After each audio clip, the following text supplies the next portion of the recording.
Hey guys, my name is Isaac, and I'm the producer for the Hope Community Church podcast. I just want to let you know this episode was supposed to be a video podcast, but we did lose the file, so it's going to be audio only after this little clip. But next episode will be a video podcast, I promise, and it's only going to get better from here. Thank you for your grace in this, and we'll see you on the next one.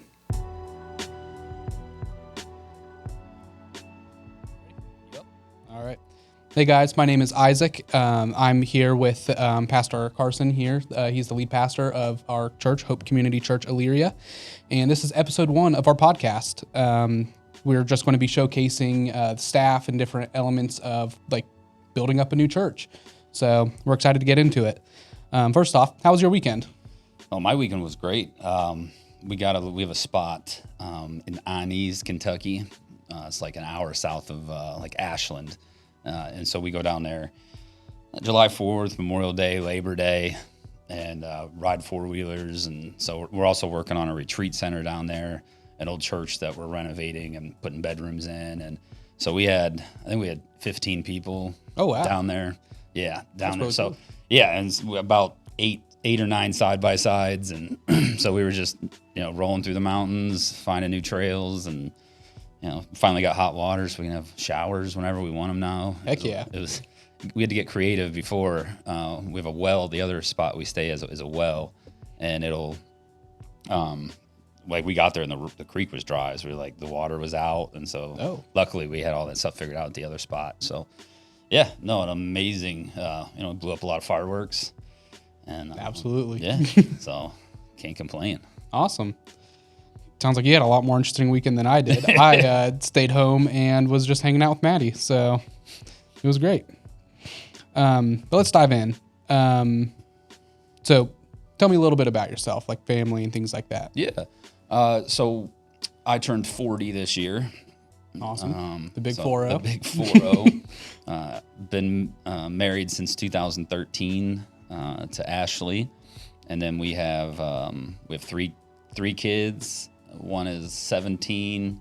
He graduates next year. One is 18. She graduated this year, and she's looking to move out. All right. And then my oldest is 19, and she lives in Lakewood with a roommate, and has been kicking butt too. So they're all she's going to graduate with her associate's degree in the fall, and then Cadence, my middle one, will start at Tri-C. To do something in the medical field. I don't want to try to pronounce the name. That's fair. So tell me a little bit about your job here. Like, obviously you're the lead pastor, but I know that looks different in like building up a new church, especially. So what's that look like for you? Yeah, I think for me, it's the way I lead. I think I do like the term lead pastor. I like to lead relationally. Mm-hmm. I think when I asked some of our team, when I was going through the hiring process, I think one of the things I asked was if you could live out your dreams job at a church, mm-hmm. what would that look like? Yeah. And it's like, okay, like I want you, Yeah. It's not necessarily I think I have a simple understanding of church and how churches work. And, mm-hmm. and if you boil it down to one sentence or something like that, it would be something along the lines of, make Sundays excellent. Make sure the community knows you care. Mm-hmm. Like for me, that's what I'm leading us into. Yeah. Whatever that looks like is going to be really dependent on all the people that we're working with. Yeah.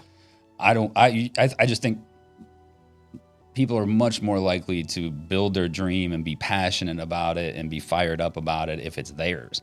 It's just way harder to get someone else fired up about your dream. Mm-hmm. And so it's like, what is your dream? I want to see what you can do, and especially fired up people right out of seminary. And so they're just excited to do what God's been putting on their heart all through seminary. I think me and Madison have been there 3 years now at MTSO. Yeah. And it's kind of like you're revving your engine at a start line, and it's just like you kind of get tired of revving the engine. Yeah. But you kind of get that flag to drop and you get to watch them take off. And I think the culture that I want to build is exactly that. And I think the other culture not necessarily speak of it in a bad way, but you can get squashed by the animal that is the church.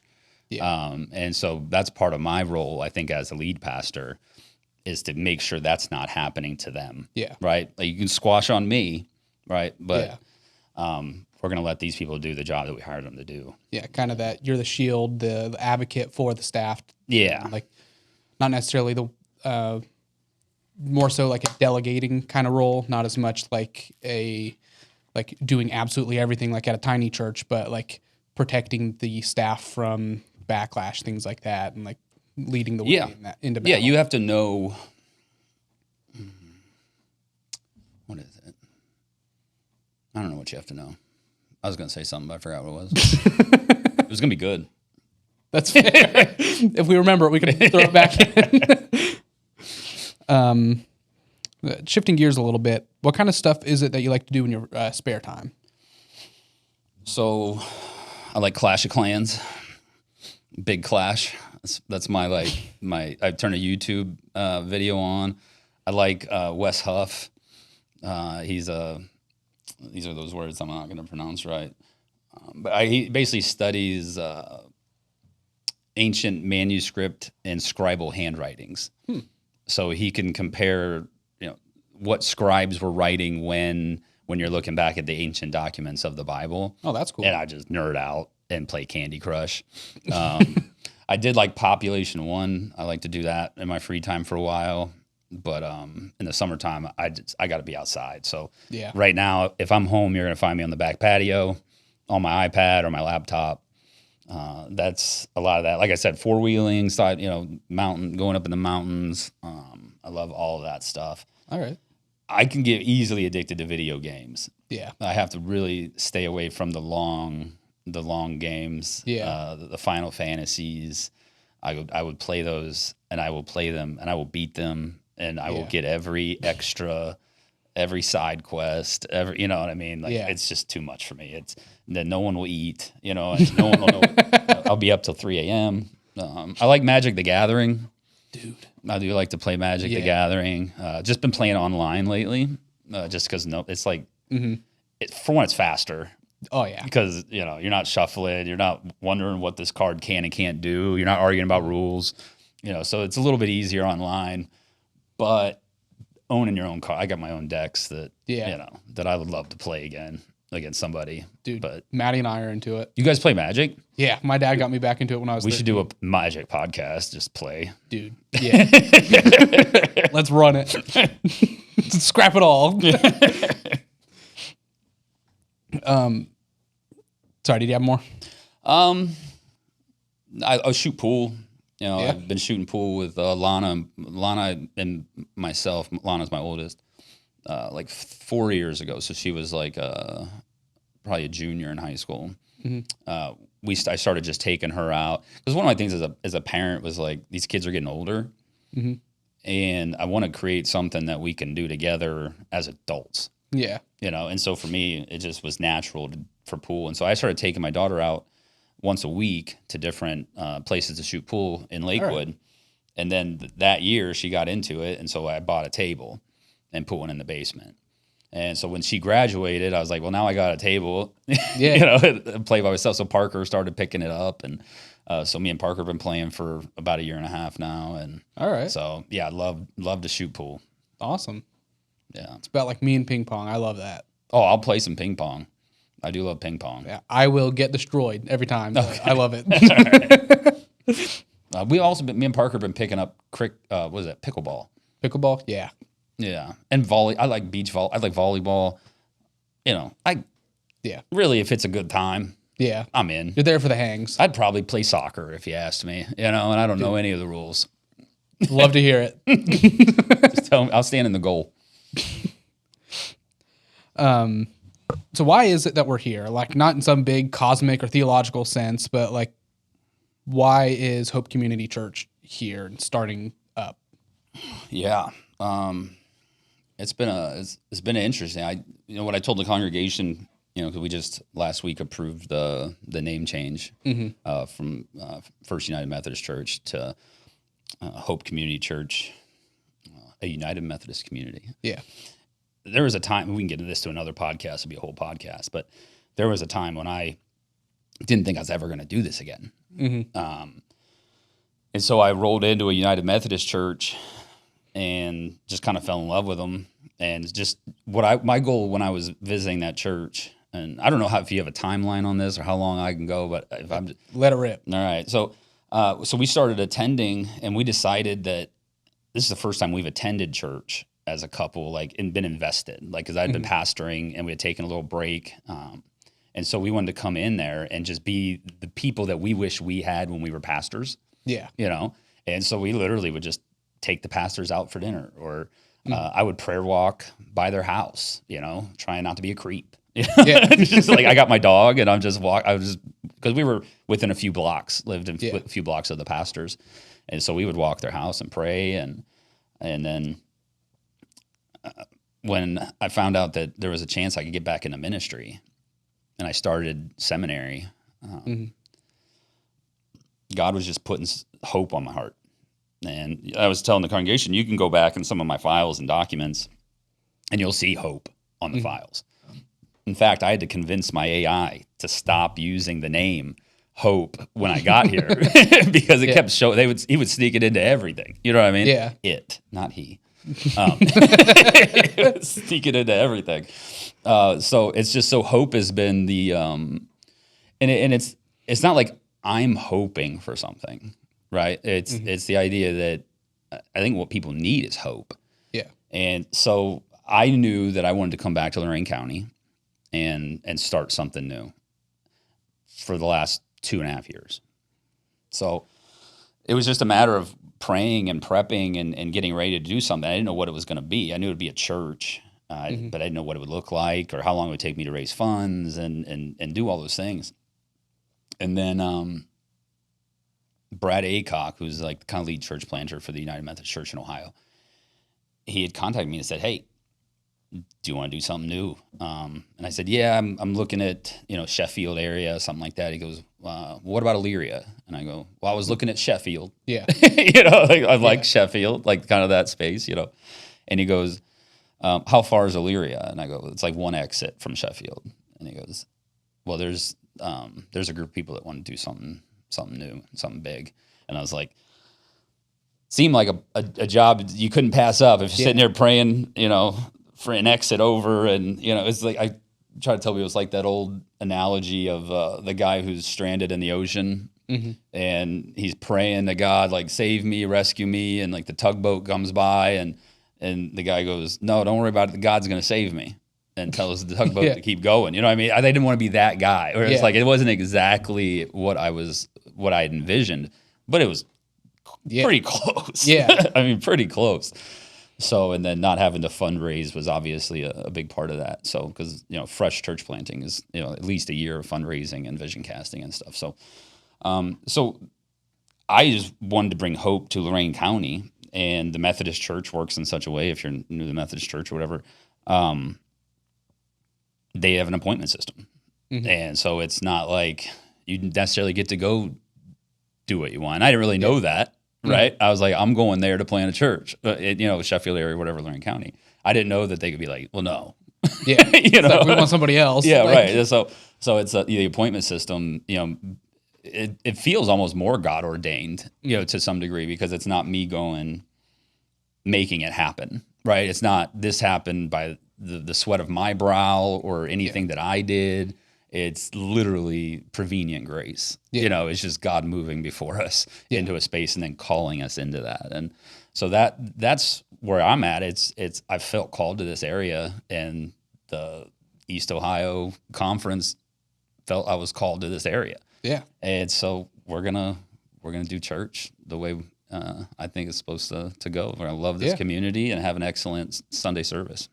Absolutely. I'm looking forward to being a part of that. So we heard a little bit about what brought you here. What brought the church to this point as well? I probably can't get too much into a lot of it because I have so many stories you kind of hear from different people and whatnot, and it sounds like there's just been a rough go for a while, and there was a a decent sized donation that really it lights a fire under people when you're struggling for years and years to survive and not being able to do the things that you really feel like you need to do. When you do finally have some funds, it's like it's not like you're just gonna go spend them or whatever, but it's like you can actually invest in the things that matter, rather than. And there's something to be said. I'm not saying it can't be done with no money. I mean, I've ran a church for 10 years with less than $3,000 in the bank. You know what I mean? Like, it's doable. It's not recommended. I mean, it's hard work. Getting basically full-time staff for less than $5,000 a year is a miracle, right? But it's also the power of vision and vision casting. And it's like, if you can see something, I mean, I'll tell you one story. It was, we had just moved into our second location. We were renting a school permanently. So before we were renting on Sundays, and we moved into this school that we could just have as kind of ours, but we were renting it. And we just were casting this vision for kids ministry and what it would be like and why it's important. And we had this lady, Linda. Hi, Linda. Linda came up to me and she said, I want to quit my job, full-time teacher with a master's degree. I want to quit my job and I want to make that happen here. Oh, wow. For free.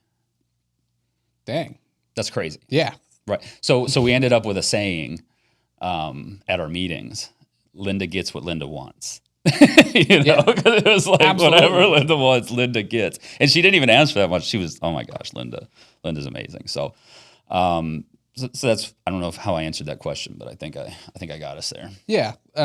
Like a lot of just a church. Oh, how the church got here. Yeah. Like the church was looking to do something and they like finally had an endowment to be able to go and do that. Yeah. So now we're doing it. Yeah. There's something to be said about that. I mean, it becomes a place that you can also attract, people to work there as well. So yeah. So that's huge. That's obviously a miracle.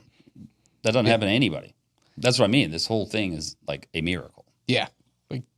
And I was thinking about that when I found out that our 200-year anniversary is coming up at the end of this year. I was like, that feels very God ordained. Of like, that's crazy. We're doing something new, and like the timeline's looking like we're going to do like a launch on our 200-year anniversary. Yeah, that's crazy. Yeah, like God's really working in here. That's huge. And so I was going to ask about like why hope, but you already touched on that. Yeah. I had a really funny joke that I wanted to say though. I was like, are we just channeling like former President Barack Obama's 2008 campaign? Hope. I can't do impressions. So next thing was like, why did you pick the staff you did? You touched a little bit on this, but I was just curious what led you to the staff picks specifically. Yeah. Really, it was spending time at MTSO, Methodist Theological School in Ohio. I not stayed on campus, but so I've been there for 3 years now. I'd say 3 of those semesters, I drove down and went to class in person, stayed the night, hung out with people, and then went to class the next day and came back. So what I got to see is how people actually interact. Yeah. Not just screens on a Zoom call, you know. And what I was looking for, I was looking for purple people. And I know it's not a concept people are very familiar with. Yeah. So I'll lay it out a little bit. Purple is it's the blending of red and blue, which is political colors, right? We're in a charged time in our country, and I feel like you could say that all the time, but it always feels like it's more charged than ever before. And I hate seeing the division in the church. We got liberal churches, conservative churches, and it's like I see problems in Scripture with all of those groups to some degree, and so I don't personally assigning myself to one of them, you know. But purple church doesn't mean everyone thinks like I do about that. What it means is that blue people can come in here, red people can come in here, and we can still bring hope to Elyria, right? Because we're not dwelling, especially on Sundays or in our communication stuff. We're not dwelling on politicians. I am not debating on politicians. I'm just not. I'm not doing it. I'll talk policy, right? I mean, I'll do all those things, But as soon as you start going, well, this guy but this guy, and it's like, I'm probably out, man. Yeah. First off, I don't know if you're making any of that up, right? I have no idea. I don't know enough about it. But I know enough about me and the relationships I've had. I have friends that are very left, and I have friends that are very right. Family, very left. Friends, very, you know what I mean? Yeah. Family, very right. So, and we all get along. We all love each other. Yeah. We can all go. I spent what, 4 days in Kentucky the last week, and 15 of us, not one discussion on politics. Yeah. We navigated mountain trails. You know what I mean? So you can accomplish a task without being obsessed about who someone had voted for. Yeah. So purple is about blue and red coming together for Elyria. Yeah. Now we'll talk about Elyria issues, right? We'll get into what's happening in this city and who we need to talk to, and do we need to encourage people to do certain things, but we're going to bring hope to Elyria. Yeah. We're more worried about our local level than like broad scale, because if everybody takes care of their own communities, broad scale, everything gets taken care and that goes down to the household. It's like, what is it? I think it's Jordan Peterson says something like, put your room in order before you criticize the world. Yeah. Like, get your house in. If your house isn't in order, how on earth are you going to help your church? Yeah. Right? If your church isn't in order, how are you going to help your community? Yeah. And once your community is in order, it just blows up from there, right? Yeah. So that's really what I'm trying to do right now, is get us in order. Yeah. And it's a little chaotic right now. Yeah. Like there's a lot of loose ends that we're tying up, and I think staff just technically started this week, or July 1st. Yeah, they started 6 days ago. Yeah. So, and they were here, kind of helping out, and so it all goes up from there. And that's what I'm trying to do here, right? Yeah. That's what I'm trying to do here, is get these things in order. We have all these loose ends, and just get back to simple church. But it takes organization and simplicity to some degree. Like, yeah, absolutely. So with that, what does the foreseeable future look like? Like the rest of this week, even like month and year? Yeah, well, the rest of this week, we actually had a flub up with the scheduling on. So we're trying to clean out these spaces for construction, and 2 communications went out last week. One saying it was 7th, 8th, 9th, and one saying it was 6th, 7th, 8th. 7th, 8th, 9th, and then 8th, 9th, 10th. Or 8th, 9th, 10th, yes. So it's gone out wrong. Well, one of them's right. So I'm going to spend the next 4 days here, because it's too late to change it. So if anyone comes on the wrong day, I want to be here for it. So that's this week. Yeah, we want to get at least 2 rooms cleared out, get the youth room cleared out, because we're looking at starting hopefully sooner than later on getting the youth space renovated and the children's space renovated. Because the goal is to be able to use those prior to we're not going to get into all the building stuff probably, but we have a while before we can renovate the sanctuary. Yeah. So we want to we still want to use what we have correctly. And so we're going to renovate those spaces and get those ready for hopefully, January, hopefully. Yeah. So, and then the rest of this month, well, we're planning on launching our soft launch is going to be the beginning of August. And so the rest of this month is really preparing for those first couple weeks on the Sundays. They're going to be a little chaotic, but we got to figure out who's going to be there, who do we have to work with, what people are going to volunteer in these different spaces. So it's going to be filling volunteer slots, getting the temporary kids space ready, getting our contemporary worship space ready, right? Figure out where you put coffee. That's the most important thing, right? Yeah. Where you put the coffee. So that's the rest of this. And on top of that, I have class start at the end of this month. Yeah. I have a 1 week intensive on nonprofit leadership. Oh. Valuable. Yeah, very. I started reading some of the textbooks already, and it's good stuff. It's going to be good stuff.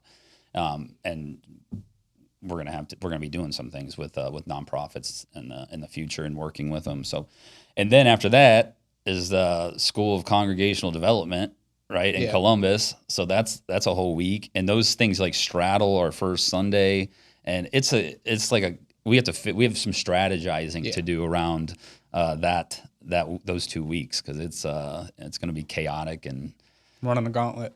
yeah. And so I have a room booked at MTSO, so I can travel quickly back and forth to those things and have Wi-Fi and all that. But then I can also do, I think, some of that stuff from home if I have to get back here. Or it's going to be a crazy couple weeks, especially again launching in the soft launch in August. So Yeah.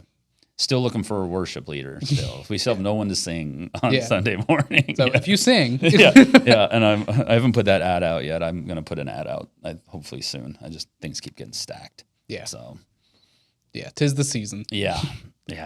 Ministry season. Yeah. Well, 12 months a year. Then school starts up. Regular school starts back up. In September or whatever, end of August. So Yeah, so it's summer's over.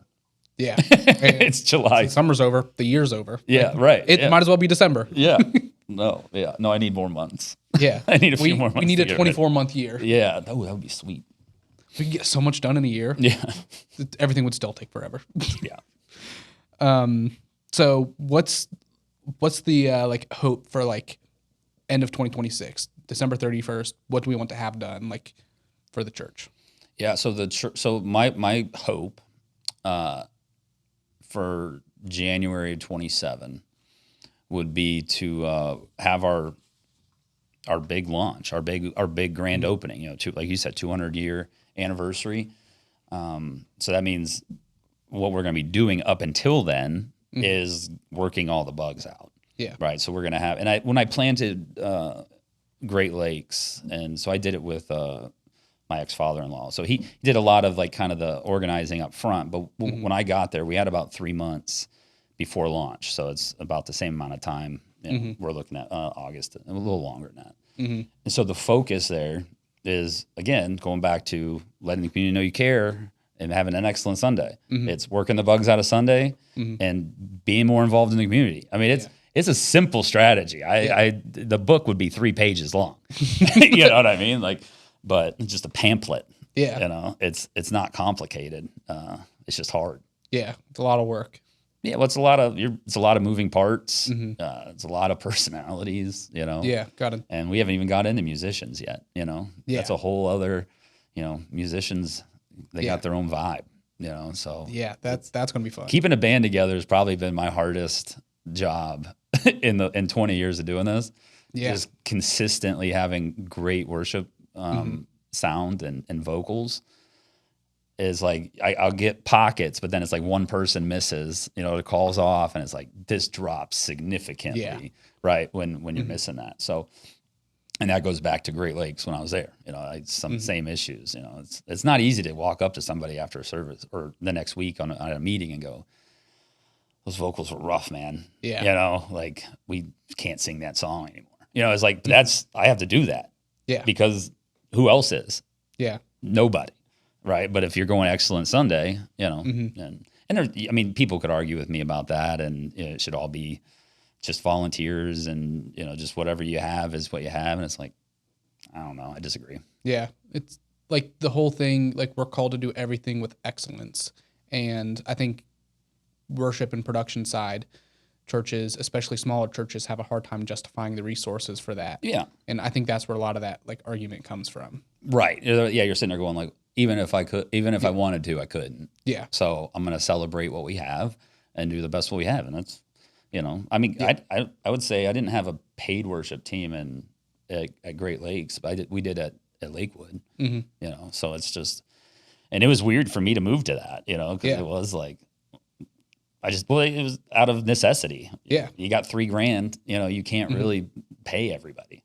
Yeah. It's just not there. It doesn't exist. It's not a thing. Yeah. And that's really, really hard. There was one church I've worked with, they had a $50,000 a year annual operating budget. And most of that went towards maintaining the organ. Yeah. Because you have to get it tuned every 2 months. I would have a hard time in that meeting. Yeah. You know what I mean?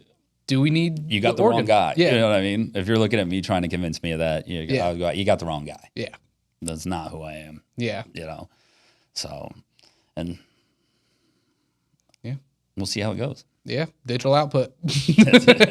Please. But yeah, I think that pretty much covers everything. Do you have anything else you want to like blurt out there right now before we wrap it up? Come out on third Thursday. We'll be there in the afternoon. I think it ends at like 7 or 8. We're gonna hand out cotton candy to people all over the square here. And All right. just let them know we care, Yeah. because that's what we do. Awesome. If I'm somebody watching this and I want to get involved, what's my next step? I mean, I'd love to have coffee with you. Awesome. I mean, honestly, if you're interested in being a part of this, I think you can go on the website, get my phone number or whatever, and let's chat. Because I would ask you the same question I would ask people I'm hiring. What are you passionate about in the world, in church world? Yeah. And I'll find a way to make it work. Yeah. We've got a need for everything. Yeah. Yeah. I can't tell you I can hire everybody or fund every project. You know what I mean? But like, if you're interested, we need people that are fired up about Elyria and bringing hope here, and bringing heaven to earth. And so that's what we need. And if you're interested in it, and again, it doesn't matter what. I was actually just thinking about this last night as I was just doing some studying. I kind of felt myself saying, like, this goes back to what kind of leader that we talked about. What do you want to do? I want to see you flourish. Yeah. Like, because when you're passionate about something, not only that, you're more joyful. Yeah. Right. Your life's better. Time flies. Right. When I come here, this day disappears instantly. Yes. Like, I show up here and it's 4:00 out of nowhere. And, and it's like, that's because we're dialed in, right? It's like, this is all I'm thinking about. When I go to bed, this is what I'm thinking about. When I wake up, this is what I'm thinking about. So it's just right where I want to be, Yeah. So I'm excited. Awesome. Well, thank you very much for your time. I know in this busy season, it's hard to take time for stuff like this, but I appreciate really the is setup. great help. This is great. I think this is going to be useful. Absolutely. But yeah, thank you guys for watching, and please just join us in prayer as we're navigating this next season and preparing. And if you're interested, let's get involved. All right.